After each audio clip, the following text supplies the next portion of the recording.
ഇപ്പൊ തെരഞ്ഞെടുപ്പ് സമാഗതമായിരിക്കുകയാണ്. LDF മുന്നണിയോട് ചോദിച്ചാൽ ആരാണ് നിങ്ങളുടെ മുഖ്യമന്ത്രി എന്ന് പറഞ്ഞാൽ ഉറപ്പായിട്ടും ക്യാപ്റ്റൻ പിണറായി വിജയൻ, പിണറായി 3.0 എന്നാണ് അവരുടെ പ്രചാരണം. BJPയോട് ചോദിച്ചു കഴിഞ്ഞാൽ രാജീവ് ചന്ദ്രശേഖരൻ, അല്ലെങ്കിൽ അവർക്ക് കണ്ടെത്താൻ നേതാക്കൾക്കും അവർക്കും പഞ്ഞമില്ല. UDFിലോട്ട് ചോദിച്ചു കഴിഞ്ഞാൽ അവിടെ ഇപ്പോഴും ഒരു വെടിയും പുകയും മാത്രമാണ്. ആരാണ് മുഖ്യമന്ത്രി എന്നുള്ളത് അറിയില്ല. അപ്പൊ ഇത് വാസ്തവത്തിൽ ഒരു നേതൃഗുണമുള്ള നേതാവ് എന്ന തരത്തിൽ പിണറായി വിജയന് കൃത്യമായ ഒരു എഡ്ജ് നൽകുന്നുണ്ട് അല്ലേ? തീർച്ചയായിട്ടും വളരെ പ്രധാനപ്പെട്ട ഒരു കാര്യമാണ്. അതാണ് ആരാണ് നിങ്ങളുടെ നേതാവ് എന്ന് ചോദിച്ചാൽ ഇടതുപക്ഷത്തിൻ്റെ ഒരൊറ്റ ഉത്തരവേ ഉള്ളൂ, ക്യാപ്റ്റൻ പിണറായി വിജയൻ. മിന്നൽ പിണറായിട്ട് അദ്ദേഹം സാന്നിധ്യം അറിയിക്കുന്നുണ്ട്. അതേസമയം ഇതേ ചോദ്യം UDFിനോട് ചോദിച്ചാൽ ആരാണ് നിങ്ങളുടെ നേതാവ്? ഉത്തരവില്ല. പലരാണ്. ഇതുപോലെ തന്നെയാണ് പ്രചാരണത്തിൻ്റെ സ്വഭാവവും. CPMൻ്റെയും അവർ നയിക്കുന്ന LDFിൻ്റെയും പ്രചാരണം വളരെ ഫോക്കസ്ഡാണ്, വളരെ ടാർഗറ്റഡാണ്. ഇറാൻ്റെ അല്ല, ഇസ്രായേലിൻ്റെ മിസൈൽ പോലാണ്. പ്രിസഷൻ, കൃത്യത, വ്യക്തത, ഇതെല്ലാം ഉണ്ട്. മറുവശത്ത് അവരുടെ ഈ പ്രചാരണം എന്ന് പറഞ്ഞാൽ ബൈപ്പോളാറുമല്ല, മൾട്ടിപ്പോളറാണ്. പല തലങ്ങളിലേക്ക് അങ്ങ് പോവുക. ആരാണ് ഏത് ഇഷ്യൂവിനെ അവർ അഡ്രസ്സ് ചെയ്യുന്നത്? ഒന്നും വ്യക്തമല്ല.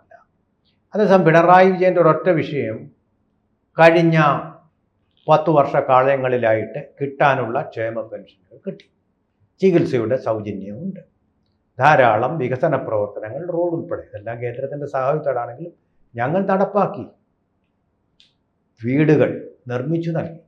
ഈ കാര്യങ്ങളൊക്കെ അവർ വ്യക്തമായിട്ടും ശക്തമായിട്ടും പറയുന്നുണ്ട്. ഇതിൻ്റെ ഒരു ഫലിപ്പിക്കുക എന്നുള്ളതാണല്ലോ, ഫലിപ്പിക്കുന്നതിൽ അവർ മിടുക്കരാണ്. അത് ഫലിപ്പിച്ചു കഴിഞ്ഞു. ഇത് ആർക്കറിയാം? കിഫ്ബി എന്ന് പറയുന്ന ഒരു തട്ടിപ്പാണെന്ന് അറിയാം, ഫോക്കസ് ചെയ്യുന്നില്ല. മറുവശത്ത് രാഹുൽ മാങ്കൂട്ടത്തലിനെ ഒരു കോഴിയായിട്ട്, ഒരു സാമൂഹിക വിരുദ്ധനായിട്ട് ചിത്രീകരിക്കുന്നതിൽ CPM വമ്പിച്ച വിജയം കൈവരിച്ചു. അതേസമയം അവരുടെ ഭാഗത്തുള്ള ആളുകളെ എല്ലാവരും പ്രൊട്ടക്റ്റ് ചെയ്ത് മാത്രമല്ല, അവിടെ ടൈൻറ്റഡ് പേഴ്സണാലിറ്റി ആയിട്ടുള്ള ശശിയെ, PK ശശിയെ ഷൊർണൂരിൽ ഇപ്പോൾ കോൺഗ്രസ് പിന്താങ്ങുകയാണ്.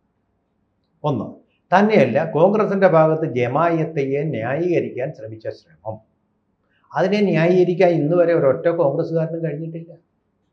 മറുവശത്ത് അങ്ങനൊരു കൺഫ്യൂഷൻ ഇല്ല.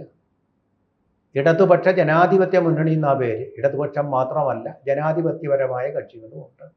അതെല്ലാം കൂടെ ചേർത്തുകൊണ്ട് വ്യക്തമായിട്ടുള്ള ഉത്തരവുണ്ട്.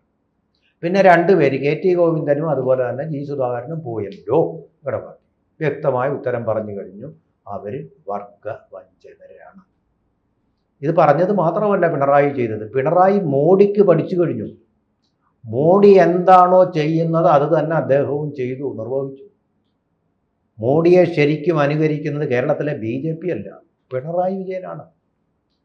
അത്ര കാര്യപ്രാപ്തിയോട് കൂടിയിട്ടുള്ള, ഓർക്കസ്ട്രേറ്റഡ് ആയിട്ടുള്ള, കാലിബ്രേറ്റഡ് ആയിട്ടുള്ള ഒരു ആക്ഷൻ പ്ലാനോട് കൂടിയാണ് അദ്ദേഹം പ്രചാരണം.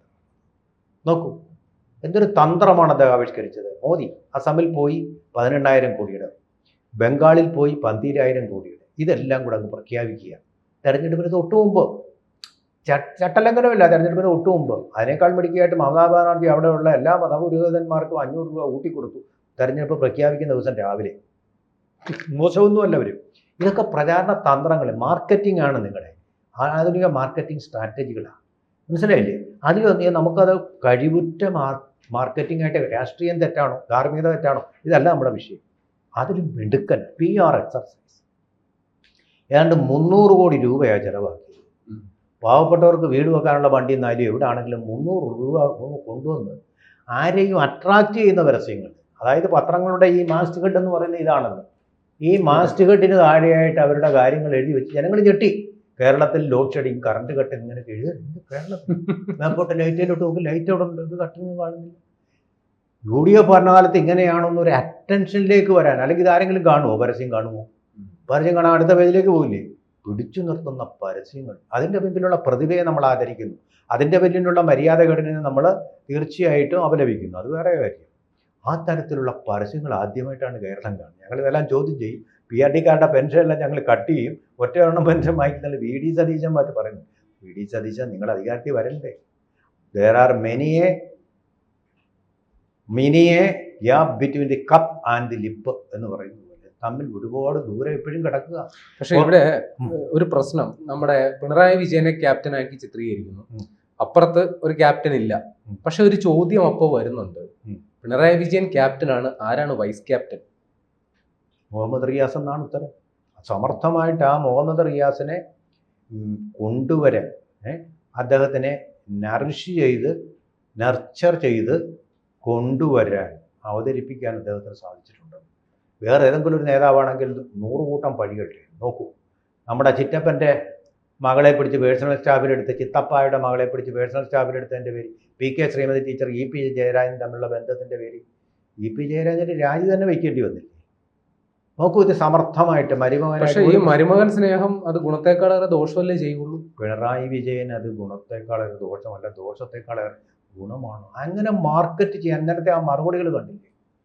അവിടെ കൂടുതൽ ചോദ്യകർത്താക്കളായ പെൺകുട്ടികൾ തന്നെ പറയുന്നത് അതിനകത്ത് ഒരു തെറ്റുമില്ലല്ലോ, അദ്ദേഹം DYFIയുടെ അഖിലേന്ത്യാ നേതാവാണ്. എന്താ കാര്യം? പിണറായി വിജയൻ്റെ മുമ്പിലിരിക്കുമ്പോൾ പത്രപ്രവർത്തകർ പോലും പേടിക്കുന്നു എന്നുള്ളതാണ് സത്യം.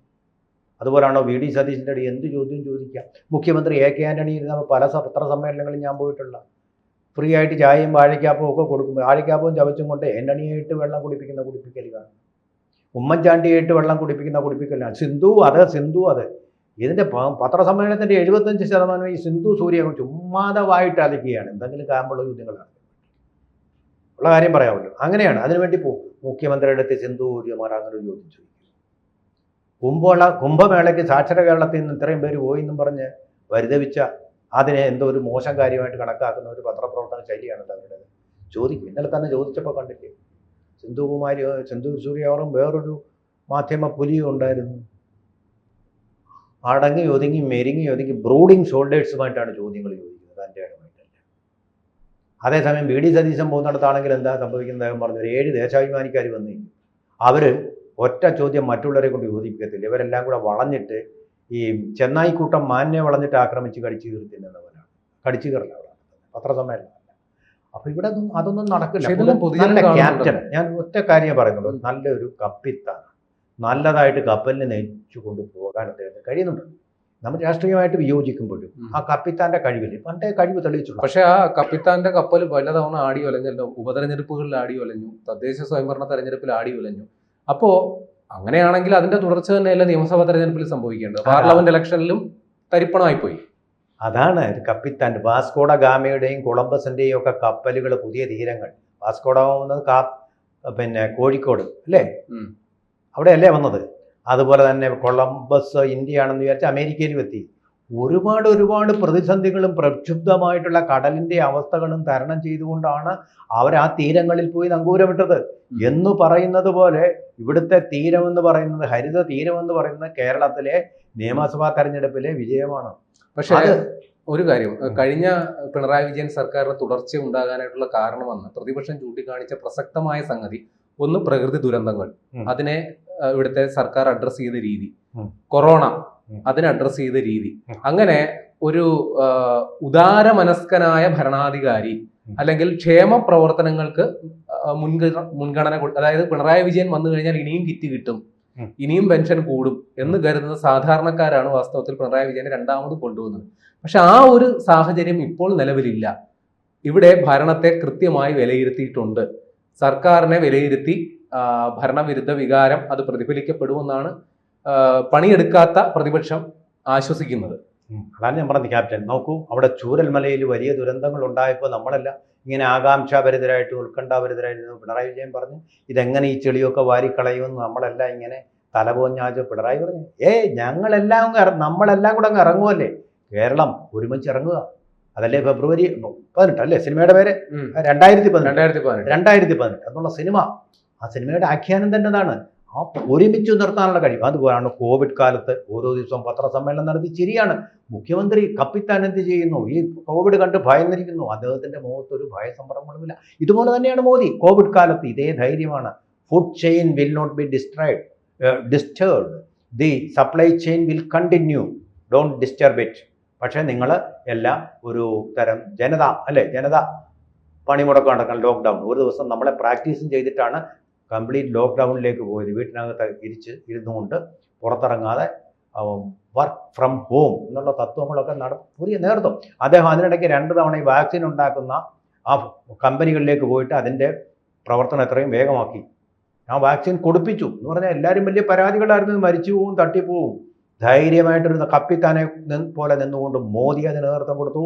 ഇന്ത്യ കോവിഡിൽ നിന്ന് രക്ഷപ്പെടുത്തി. ഇന്ത്യയെ മാത്രമല്ല, ആ പാവപ്പെട്ട ആഫ്രിക്കൻ രാജ്യങ്ങളെ, ശ്രീലങ്കയെ, മാലദ്വീപിനെ, പിന്നെ ബംഗ്ലാദേശിനെയൊക്കെ മോചിപ്പിച്ചു. അതിൽ നിന്ന് ധീരനായ പോരാളിയുടെ, ധീരനായ കപ്പിത്താൻ്റെ ലക്ഷ്യം. ഇതിൽ കുറേ ഗുണപാഠങ്ങൾ തീർച്ചയായിട്ടും പിണറായി വിജയൻ പഠിച്ചിട്ടുണ്ട്. ആ പാഠങ്ങൾ ഇവിടെ നടപ്പാക്കിക്കൊണ്ടിരിക്കുകയാണ്. നമുക്ക് ദുരന്തങ്ങൾ വരുമ്പോൾ മാത്രമല്ല, അദ്ദേഹത്തിൻ്റെ ജനങ്ങൾക്ക് വേണ്ട അവസരത്തിൽ കൊടുക്കുക എന്ന് പറഞ്ഞാൽ തെരഞ്ഞെടുപ്പിന് തൊട്ട് മുമ്പ് കൊടുക്കുക എന്നുള്ളൊരു സ്ട്രാറ്റജിയും കൂടെ നടപ്പാക്കി. ഗൾഫ് രാജ്യങ്ങളിലൊക്കെ പലതവണ സന്ദർശിച്ച് അവിടുത്തെ മലയാളി സമാജങ്ങളെല്ലാം ഭാഗത്താക്കി. അതിൻ്റെ ഫലമായിട്ട് അവരുടെ ബന്ധുക്കളായിട്ട് കേരളത്തിലുള്ളവരുടെ ഒരു സന്മനസ് അദ്ദേഹം നേടി. കാന്തപുരത്തിനെയും കയ്യിലെടുത്തു, നരേന്ദ്രമോദിയെയും കയ്യിലെടുത്തു. ഈ തന്ത്രങ്ങൾ രണ്ടുപേരുടെയും 2 ധ്രുവങ്ങളിലാണ് രണ്ടുപേരുടെയും രാഷ്ട്രീയമെങ്കിലും തന്ത്രങ്ങളിൽ രണ്ടുപേരും ഒരുപോലെ. ഇതുപോലെ ഒരുത്തനുണ്ടോ പ്രതിപക്ഷത്ത്? ഈ വാചകം അടിച്ച് പത്രസമ്മേളനം നടക്കുന്ന ഒരു ശരിയാണ്, ഞാൻ സമ്മതിക്കുന്നു. കെ സുധാകരൻ ഉണ്ടായിരുന്നു. പക്ഷേ അദ്ദേഹം അല്ലല്ലോ ലീഡർ ഇപ്പോൾ. അതിനാൽ ഒള്ളി എ ജൂനിയർ പാർട്ട്ണർ അല്ലേ? ഞാൻ പറയുന്ന കെ സുധാകരൻ കോൺഗ്രസിനെ നയിച്ചിരുന്നുവെങ്കിൽ ഒരു പക്ഷേ ഒരു വെല്ലുവിളിയായി. ഇപ്പോൾ ഈ പലരാൽ നയിക്കപ്പെടുന്ന ഈ വാനരസേന ഇപ്പോൾ CPM ഒരു വെല്ലുവിളി അല്ലാതായിരിക്കുന്നു. അതാണ് കഴിഞ്ഞ ദിവസം ഈ നഗരത്തിലെ ടോക്കിൽ പറഞ്ഞത്. വീണ്ടും പിണറായി വരുമെന്നാണല്ലോ കേട്ടത്. എന്താ വരട്ടെ, നല്ലതല്ലേ ഒരു കണക്ക് എന്നാണ് ജനങ്ങൾ പറയുന്നത്. കാരണം എന്താ, ഈ നേരത്തെ പറഞ്ഞ പോലെ കോൺഗ്രസ് ഇങ്ങോട്ട് വന്നാൽ ഇപ്പോഴേ തുടങ്ങിയിട്ടുണ്ട്. കുറേ കതറിട്ട സുന്ദരക്കുട്ടപ്പന്മാരുടെ ഘോഷയാത്ര നാട്ടിൽ കതറ് വിട്ടുകൊണ്ട് അങ്ങ് ഞെളിഞ്ഞ് നടക്കും. കാര്യപ്രായ സാധ്യത ഒരു ഗുണവും ഇല്ലാത്ത കുറേ എണ്ണങ്ങൾ കുടയോരം വെച്ച് ചുറ്റിക്കൊണ്ട് ചുറ്റും അധികാര കേന്ദ്രങ്ങളുടെ ഇടനാഴികളിൽ കിടന്ന് ചുറ്റുക. സത്യം പറഞ്ഞാൽ സഹിക്കാൻ പറ്റുന്നില്ല. കാരണം അതിൻ്റെ കാലത്ത് ഇതുണ്ടായിരുന്നു, സഹിക്കാൻ പറ്റത്തില്ല. ഇവിടെ കുറച്ച് പേർ CPM-കാർ അഹങ്കരിക്കും, DYFI-ക്കാർ അഹങ്കരിക്കും എന്നുള്ളതാണ്. പക്ഷേ ഒരു കാര്യം ഞാൻ പറയാം, ഈ CPM-ന് വെല്ലുവിളിയാകാൻ കഴിവുള്ളൊരു കക്ഷി എന്ന് പറയുന്നത് BJP തന്നെയാണ്. കേരളത്തിൽ ഈ പ്രാവശ്യം BJP അതിൻ്റെ ഒരു സ്ട്രെങ്ത്, സീറ്റിൻ്റെ കാര്യമൊന്നും ഞാൻ പറയുന്നില്ല, കാണിക്കുമെന്ന് എനിക്ക് തോന്നുന്നത്. ആ സ്ട്രെങ്ത് തീർച്ചയായിട്ടും CPM-നെ താഴെ ഇറക്കാൻ പര്യാപ്തമായിട്ടുള്ള സ്ട്രെങ്തായിട്ട് അടുത്ത 5 വർഷം കൊണ്ട് വരണം. അതുമാത്രമല്ല, കോൺഗ്രസ്സിൽ ഇനി വലിയ പ്രതീക്ഷ അർപ്പിച്ചിട്ട് കാര്യമുണ്ടെന്ന് തോന്നില്ല. പഠിക്ക കൊണ്ടിട്ട് അവർ കുടമുടച്ചു എന്നാണ് എനിക്ക് ഒരു പ്രതീതി സത്യമായിട്ട് തോന്നുന്നത്. കൂടുതൽ വാർത്തകളും വിശേഷങ്ങളും നിങ്ങളിലേക്ക് എത്താൻ ABC മലയാളം സബ്സ്ക്രൈബ് ചെയ്യുക, ബെൽ ബട്ടണും അമർത്തുക.